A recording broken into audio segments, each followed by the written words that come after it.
মুক্তি 5 প্ৰকাৰ। যি এই 5 প্ৰকাৰ মুক্তিত আশা নকৰে সেইজন মুক্তিত নিষ্পৃহ। মুক্তিত আশা নকৰি যি নিষ্কামভাৱে ঈশ্বৰক ভজিছে সেই ভকতকে নমস্কাৰ কৰি অমৃতময় ৰসেৰে ভৰা ভক্তি মাগি লওঁ। স্বৰ্গ, মৰ্ত্য, পাতাল এই 3 লোকৰে দেৱ, নৰ, নাগ আদি সকলোৰে শিৰৰ মুকুট স্বৰূপ অৰ্থাৎ সৰ্বশক্তিমান, সৰ্বাশ্ৰয়, সৰ্বকৰ্তা, স্বাধীন হৈও যি ভগৱন্ত ভক্তৰ অধীন সেই যদুকুলৰ মূল দেৱতা যদুপতিকে উপাসনা কৰে। যি ভক্তই মুক্তিক আশা নকৰি ভক্তি কৰিছে সেইজনেহে ৰসপূৰ্ণ ভক্তি দিব পাৰে। সেইজনতে অমৃতময় ৰসপূৰ্ণ ভক্তি মাগি লৈ ভক্তবৎসল ভগৱন্ত দেৱতা যদুপতিক আৰাধনা কৰে। যাৰ ৰাম কৃষ্ণ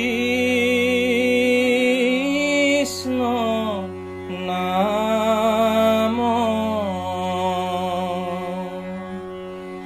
নাৱে ভৱ সিন্ধু তৰি পাৱে পৰম পদ পাপী যত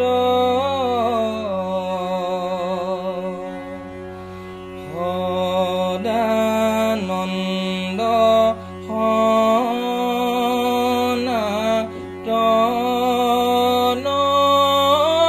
হে নয় কৃষ্ণ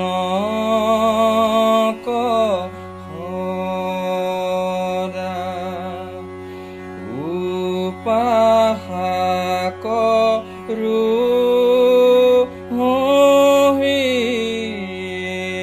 হৃদয়ত ৰাম উপাসক হৃদয়ত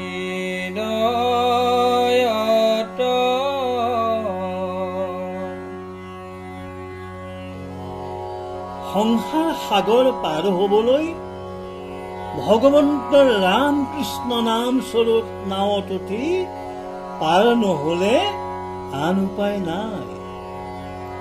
যি ৰাম কৃষ্ণ নাম ৰূপী নাৱত ভৱসাগৰ পাৰ হৈ মহাপাপীও পৰম ব্ৰহ্মৰ পদ লাভ কৰিব পাৰে সেই পৰমানন্দৰূপী সৰ্বকাল স্থায়ী সনাতন শ্ৰীকৃষ্ণক হৃদয় আসনত থাপি আমি আৰাধনা কৰো।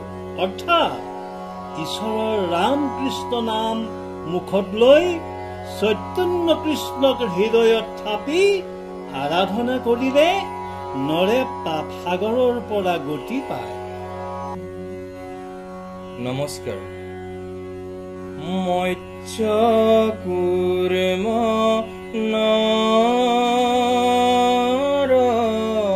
সিংহ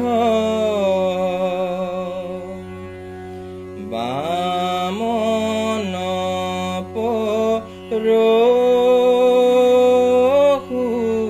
পৰশুৰাম হলিৰাম বৰাহ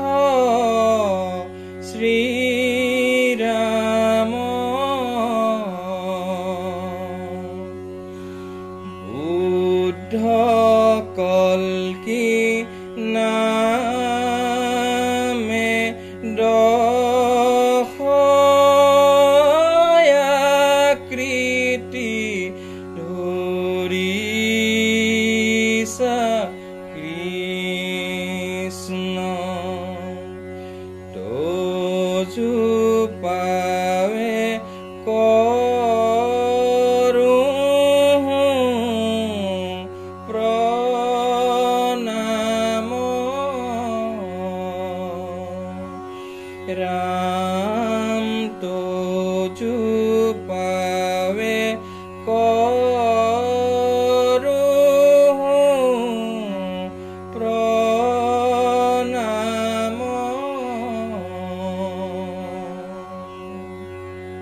যি ভগৱন্তে যুগে যুগে অৱতাৰ হৈ মৎস্য, কুৰ্ম, নৰসিংহ, বামন, পৰশুৰাম, হৰিৰাম, বৰাহ, শ্ৰীৰাম, বুদ্ধ, কল্কি 10 অৱতাৰ ধৰি দুষ্টক দমন, সন্তক পালন কৰিবৰ কাৰণে 10 নামে 10 আকৃতি ধৰি সৃষ্টি ৰক্ষা কৰিলে।